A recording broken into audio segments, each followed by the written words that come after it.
마지막 세 번째 소주제는 예수님께서 성전을 깨끗하게 하심입니다. 예수님이 예루살렘에 입성하시고 우선적으로 성전으로 먼저 들어가셔서 이렇게 성전을 깨끗하게 하시는 행동을 하셨습니다. 이는 타락한 유대교에 대한 예수 그리스도의 거룩한 저주이자 심판을 상징합니다. 한편 이 성전에 가신 것이 큰 의미가 있는 이유는 메시아가 성전을 회복하실 것이라는 구약의 예언이 성취된 것이기 때문입니다. 스가랴 14장 21절 같이 한번 읽겠습니다. 예루살렘과 유다의 모든 솥이 만군의 여호와의 성물이 될 것인즉 제사 드리는 자가 와서 이 솥을 가져다가 그것으로 고기를 삶으리라. 그날에는 만군의 여호와의 전에 가나안 사람이 다시 있지 아니하리라. 아멘. 이 가나안 사람은 이방인들이죠, 그죠? 말라기 이게 가나안 사람들 이방인 거를 좀 염두에 둬서 제 설교를 계속 들어보시기 바랍니다. 말라기 3장 1절 한번 같이 읽겠습니다.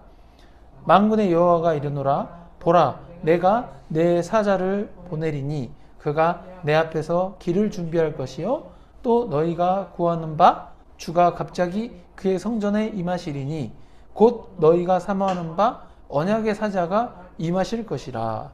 이 그러니까 주가 갑자기 그의 성전에 임했잖아요. 그죠? 예루살렘 성전에. 그래서 이 말라기 3장 1절에서 주가 갑자기 그의 성전에 임하시리니 라고 기록된 예언이 그대로 성취된 것입니다. 예수님은 성전의 주인이시기 때문에 성전이 그 본래 목적대로 성전의 역할을 하는지 확인하신 것입니다. 기도의 집인데 기도는 안 하고, 그죠? 예수님 당시의 성전은 이제 제2 성전이라고 하는데 솔로몬 성전의 자리에 다시 세워진 성전입니다. BC 기원전 6세기에 바벨론 포로에서 돌아온 유대인들이 성전을 다시 세웠고 기원전 1세기, BC 1세기에 이제 헤롯 대왕이 성전을 수리하였고 예수님 그러니까 주후 64년에 제2성전이 완성되었습니다. 그러나 그로부터 불과 6년 뒤인 주후 70년에 이제 유대 로마 전쟁 때 로마군에 의해서 이 제2성전이 완전히 파괴되었습니다. 지금 이스라엘에서 그 예루살렘 성지에 지으려고 하는 게 3성전이죠. 3성전 지을 준비는 다 돼 있는데 워낙 정치적인 그 복잡함 때문에 함부로 지었다가 전쟁 나니까 지금 눈치만 보고 있습니다. 서로. 하여튼 성전은 세 부분으로 이루어져 있는데 이제 유대인 남자들의 뜰 그게 있고 그다음에 바로 그 외곽이 유대인 여자들의 뜰이고 가장 바깥쪽이 이제 이방인들의 뜰이었습니다. 아까 제가 가나안 사람들 그 얘기했죠. 그 구약 관련해서. 아무튼 마태복음 21장에서의 상황은 지금 그 가나안 사람들이 있는 뭐 그냥 꼭 가나안이라기보다 이방인을 다 총괄하는 겁니다. 그래서 이방인의 뜰에 계실 때 있었던 상황인데 이 이방인의 뜰은 하나님을 믿기는 하지만 아직 할례 받지 못한 자들을 위한 공간이었습니다. 마태복음 21장 12절과 13절 한번 같이 읽어보겠습니다. 시작. 예수께서 성전에 들어가사 성전 안에서 매매하는 모든 사람들을 내쫓으시며 돈 바꾸는 사람들의 상과 비둘기 파는 사람들의 의자를 둘러 엎으시고 그들에게 이르시되 기록된 바 내 집은 기도하는 집이라 일컬음을 받으리라 하였거늘 너희는 강도의 소굴을 만드는 도다 하시니라. 아멘. 소트로 엎어버린 거죠, 그죠? 하여튼 성전 안에서 매매하는 모든 사람들을 내쫓으셨는데 그들은 희생제사를 드리기 위한 짐승들을 사고 파는 매매하는 자들이었습니다. 그리고 돈 바꾸는 사람들의 상을 엎으셨다고 기록되어 있는데 이들은 성전세를 바꾸면서 이렇게 이득을 취하는 자들이었습니다. 저기 자꾸 거꾸로 넘겨버렸네요. 왜 거꾸로 넘어가지? 잠깐만요. 이상하네요. 거꾸로 넘어가네요. 희한하네. 컴퓨터에 오류가 있는 것 같습니다. 성전세는 20세 이상의 유대인 남성이 납입하는데 그 티리안 주화나 테트라드 라쿰 주화만 이렇게 성전세로 납입할 수 있었기 때문에 환전을 꼭 해야 했었다고 합니다. 그래서 근데 환전하는 과정에서 이제 높은 환전 수수료, 사기 등으로 불법적인 거래가 발생했고, 이방인의 뜰에서 이러한 매매 활동이 있었기 때문에 예배에 방해가 된다는 점 등을 고려해서 예수님이 분노하시고 이렇게 돈 바꾸는 사람들의 상을 엎으신 것입니다. 그리고 비둘기 파는 사람들이 의자를 둘러 엎으셨는데, 원래 비둘기가 아시다시피 이제 여인들이나 가난한 자들이, 비둘기가 좀 싸잖아요. 싸니까 비둘기를 제물로 바쳤는데, 그것들을 성전에서, 밖에서 매매하면 되는데 성전에서 매매하기 때문이었습니다. 그래서 예수님의 책망은 예루살렘 성전의 타락으로 인해서 성전 본래의 목적과 기능을 상실해서 사람들로 하여금 이 하나님을 만나기 어렵게 만들었기 때문에 이렇게 화가 나셔서 뒤엎은 것입니다. 예수님은 성전을 깨끗하게 하신 후에 성전에서 맹인과 저는 자들을 고쳐주셨습니다. 예수님 자체가 참된 성전이시기 때문에 예수님 안에서 완전한 회복을 경험하게 되는 것을 보여주신 것입니다. 이게 15절 16절 한번 같이 읽겠습니다. 시작.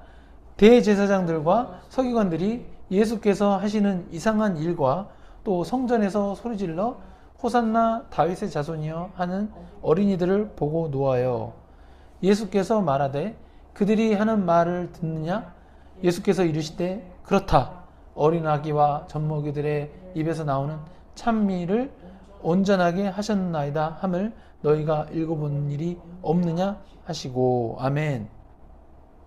예수님께서 성전에서 이 맹인과 저는 자들을 고치시니 어린아이들은 성전에서 소리질러 호산나 다윗의 자손이여라고 환호하니까 대제사장들과 서기관들은 오히려 화를 냈습니다.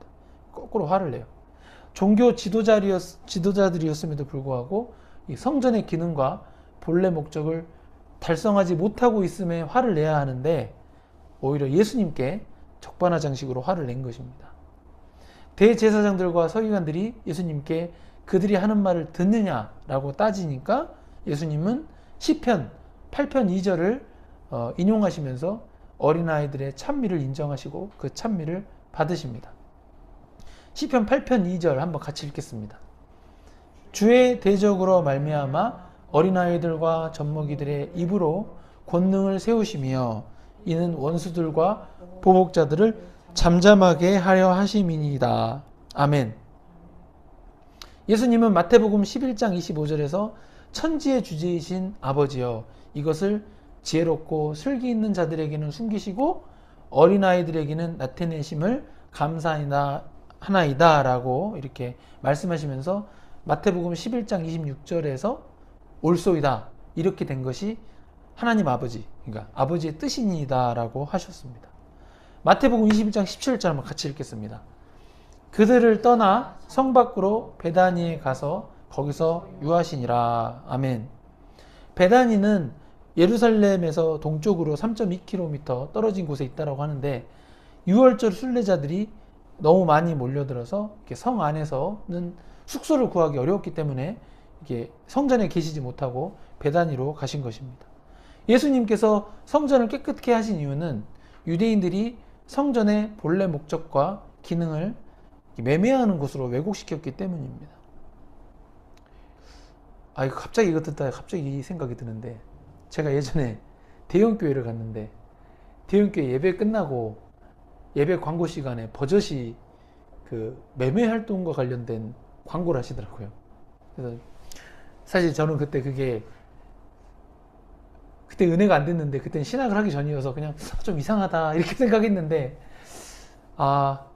그 대형교회 뭐 이름은 말 안 하니까 제가 참 이게 그 상황은 갑자기 이게 생각이 났습니다. 그래서 저희 교회가 뭐 지금은 작은 개척교회지만 하나님 은혜로 교회가 커져도 좀 이런 일이 발생하지 않도록 제가 각별히 깨어있도록 노력하겠습니다.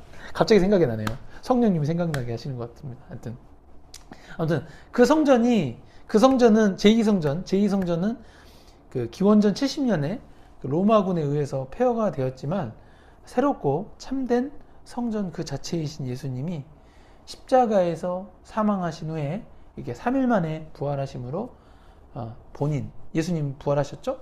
새 성전을 세우셨다는 그 말씀을 성취하셨습니다. 이제는 예수 그리스도를 통해서 하나님을 만날 수 있습니다. 그리고 예수님이 맹인과 저는 자들을 고쳐주신 것처럼 성전이신 예수님 안에서 우리 또한 영혼과 육체의 회복을 기대할 수 있습니다.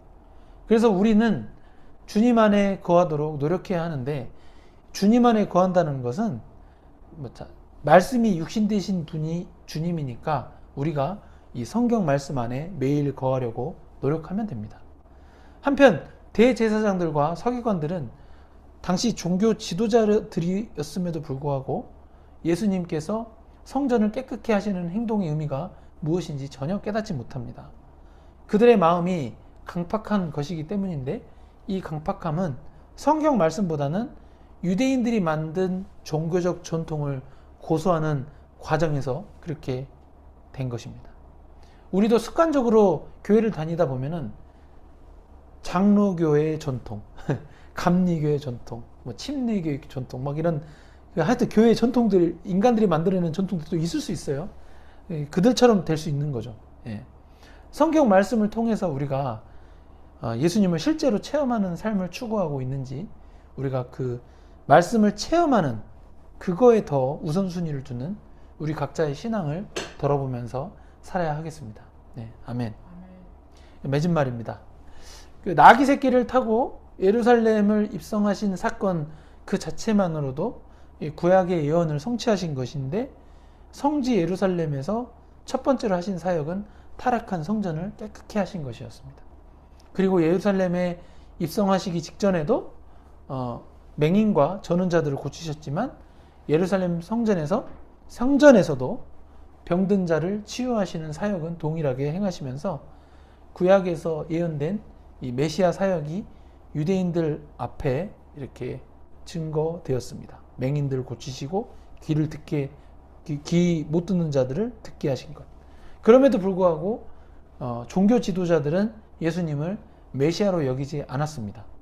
그 말씀이 이루어졌는데도 불구하고 아무리 하나님이 계시를 해도 이 영적인 눈을 하나님이 뜨게 해주시지 않으시면은 우리 인간들은 깨닫지 못합니다. 성경은 특별 계시로서 하나님의 뜻이 가장 구체적으로 드러난 진리입니다. 이 진리가 각 나라의 언어로 번역된 시대에 살고 있지만 여전히 영적인 눈이 가려져서 이 진리를 믿지 않고 이 지옥으로 달려가는 사람들이 너무 많아요. 저희 가족 중에도 그래요. 아무튼 여기 계신 여러분은 하나님께서 친히 영적인 눈을 열어주신 분들이라 저는 믿습니다. 예수 그리스도의 사역과 성취하신 것들을 이렇게 매일 묵상하면서 이번 한 주도 하나님 말씀과 은혜 가운데 세상을 이기는 삶을 살아내는 그리스도인 되시기를 예수님의 이름으로 축복합니다. 아멘. 네.